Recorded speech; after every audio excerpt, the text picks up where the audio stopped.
and beginning with Moses and all the prophets, he explained to them what was said in all the scriptures concerning himself.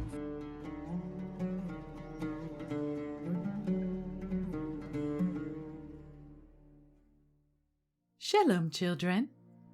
Today we are going to be taking a deeper look at this week's Torah portion to see where it speaks of Yeshua Ha'Mashiach. We are in the book of Bereshit. The parashah this week is also called Bereshit, which in Hebrew means in the beginning. This is very appropriate, as we are in the first portion of the first book of the Bible.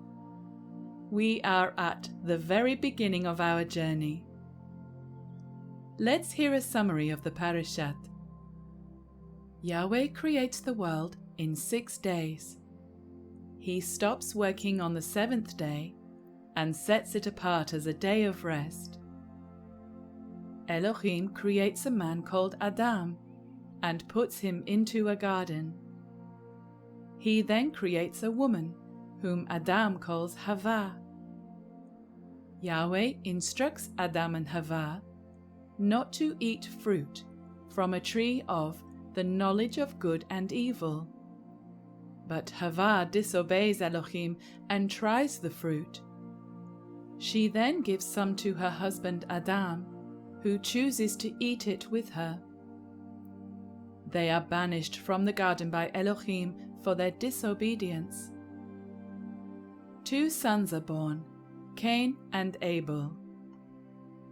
When they are older, each brings an offering to Yahweh, and afterwards Cain kills his brother. Another son is born named Seth. We are then introduced to Seth's family tree all the way down to a man named Noach. Yeshua said, "If you believed Moshe, you would believe me, because he wrote about me." So let's dig a bit deeper and see if we can find Yeshua in the scriptures. Bereshit really is all about beginnings. We can read about the beginning of our wonderful world, all the animals, the plant life, oceans, and the stars in the heavenlies. We see the beginning of mankind starting with the first person, Adam. We have the very first Shabbat recorded. We have the very first time man disobeys Elohim, which then brings death into our world and separation from Yahweh. We even see the foundation for the plan of redemption being laid. That is, the way Yahweh will provide for us to come back into relationship with Him. There is certainly a lot packed into these few chapters. After Adam and his wife had disobeyed Elohim, we read, "The eyes of both of them were opened, and they knew that they were naked. They sewed fig leaves together and made themselves coverings." When they realized their disobedience was exposed and made them naked, they tried to cover themselves with their own efforts, but this was not enough. So Yahweh made garments of skin for Adam and his wife, and He clothed them. This story creates what we call a shadow picture. Have you heard that expression before? Well, if you stand in front of a wall with your back to the light, your body casts a shadow. The shadow picture looks like you. It even moves when you do. The covering of Adam and Hava creates a shadow picture of the time when Yeshua would cover mankind, that is, make atonement. Do you remember hearing about atonement when we journeyed through the life of Yeshua together?